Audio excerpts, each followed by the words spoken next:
Public TV ಜೊತೆಗೆ ಧರ್ಮಸ್ಥಳ ಗ್ರಾಮಸ್ಥರು ಕೂಡ ನೋವಿನ ಮಾತುಗಳನ್ನಾಡಿದ್ದಾರೆ. ಅಂತಾರಾಷ್ಟ್ರೀಯ ಮಟ್ಟದಲ್ಲಿ ಇದೇ ಗ್ರಾಮದ ಹೆಸರು ಹರಾಜಾಯಿತು.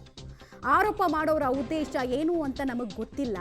ನಾವು ಚಿಕ್ಕವರಿಂದ ಇಲ್ಲೇ ಬೆಳೆದವರು,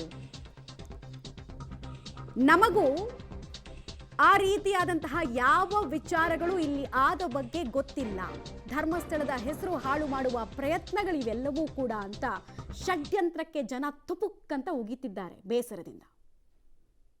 ಧರ್ಮಸ್ಥಳದ ವಿಚಾರದಲ್ಲಿ ಬೇರೆ ಬೇರೆ ಅಪಪ್ರಚಾರಗಳ ಹೊರತಾಗಿಯೂ ಕೂಡ ಧರ್ಮಸ್ಥಳದ ಸ್ಥಳೀಯರು ಈ ರೀತಿ ಒಂದು ವ್ಯವಸ್ಥಿತವಾದ ಷಡ್ಯಂತ್ರವನ್ನ ನಮ್ಮ ಕ್ಷೇತ್ರದ ವಿಚಾರದಲ್ಲಿ ಮಾಡ್ತಾ ಇದ್ದಾರೆ ಅನ್ನುವಂಥ ಆಕ್ರೋಶವನ್ನು ಕೂಡ ವ್ಯಕ್ತಪಡಿಸಿದ್ರು.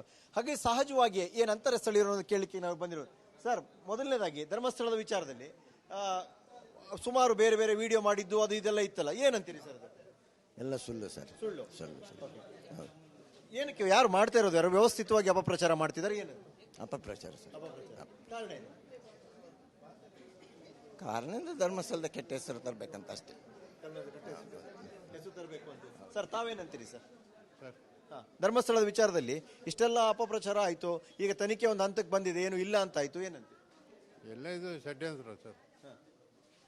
ಕ್ಷೇತ್ರದ ಹೆಸರನ್ನು ಹಾಳು ಮಾಡಬೇಕು ಅಂತ ಅವರ ಉದ್ದೇಶ ಅಷ್ಟೇ, ಬೇರೆ ಏನು ಅಂಥದ್ದು ಏನಿಲ್ಲ. ಇಲ್ಲಿ ಎಲ್ಲ ಷಡ್ಯಂತ್ರ ಮಾಡ್ತಾ ಇದ್ದಾರೆ. ಷಡ್ಯಂತ್ರ ಮಾಡ್ತಾ ಇದ್ದಾರೆ. ಹೌದು. ಯಾಕೆ ಅಂತ? ಅದ ಒಟ್ಟಾರೆ ಕ್ಷೇತ್ರದ ವಿಷಯ ಹಾಳು ಮಾಡಬೇಕು, ಇಲ್ಲಿಯ ಹೆಸರನ್ನು ಹಾಳು ಮಾಡಬೇಕು ಅಂತ ಉದ್ದೇಶ ಅಷ್ಟೇ.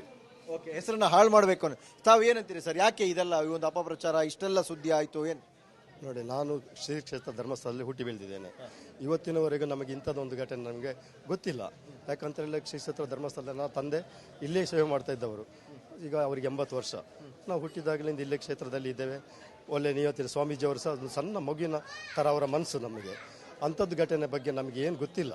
ಯಾಕಂತೇಳಿ ನಾವು ಇಲ್ಲಿ ಎಲ್ಲ ಯಾವುದಿದ್ರೂ ಸ್ವಾಮೀಜಿಯವರು ನಮ್ಮ ಶಿಸ್ತು, ಆ ಶಿಸ್ತುಬದ್ಧವಾಗಿ ನಾವು ಕ್ಷೇತ್ರದಲ್ಲಿ ಇದ್ದೇವೆ. ಈಗ